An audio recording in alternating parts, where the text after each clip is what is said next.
Ahmedabad airport પર Romanian નાગરિક નકલી વિઝા સાથે ઝડપાયો। પ્રયાગરાજના મનોજ જોશી દ્વારા વિઝા છેતરપિંડીમાં મદદ કરાઈ। મિહાઈ ગ્રેબિયલ પાસે નકલી વિઝા અને એક્ઝિટ પરમિટ મળી આવી। એસઓજી દ્વારા ધરપકડ। ભારતીય સાથી મનોજ જોશી હજુ ફરાર। પોલીસે વ્યાપક ઇમિગ્રેશન છેતરપિંડી નેટવર્કની તપાસ શરૂ કરી।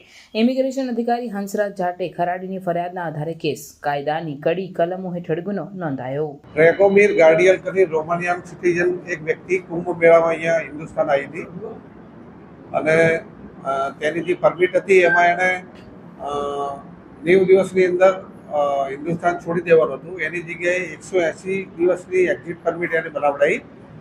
એને જવામાં લેટ થયું હતું એટલે 180 દિવસની પરમિટ બનાવી અને અમદાવાદ એરપોર્ટ પર ઇમિગ્રેશન અધિકારીના હાથે આ બોગસ પરમિટ એક્ઝિટ પરમિટ પકડાઈ ગઈ।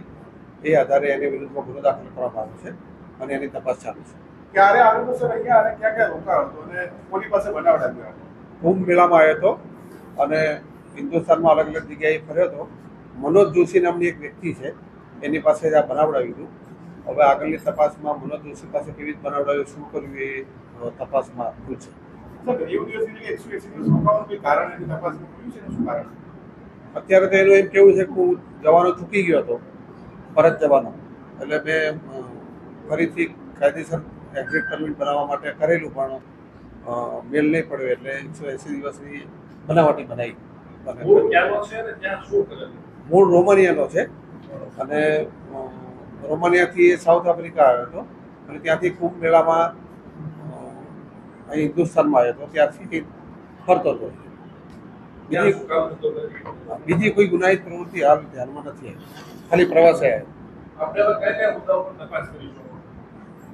બસ આમાં બનાવટી એક્ઝિટ પરમિટ એને કોના થ્રુ મેળવી, આમાં એની સહ આરોપીઓ કોણ કોણ છે એની તપાસ કરીશું।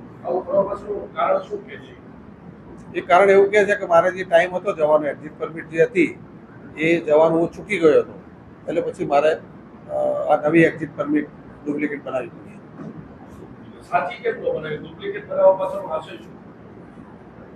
એને 90 દિવસનો ટાઈમ હતો ત્યારે એને રિટર્ન થઈ જવાનું હતું પણ રિટર્ન નહીં થઈ શક્યો એટલે ગેરકાયદેસર થઈ ગયું અહીંયા હિન્દુસ્તાનમાં એટલે પછી એને ડુપ્લિકેટ પરમિટ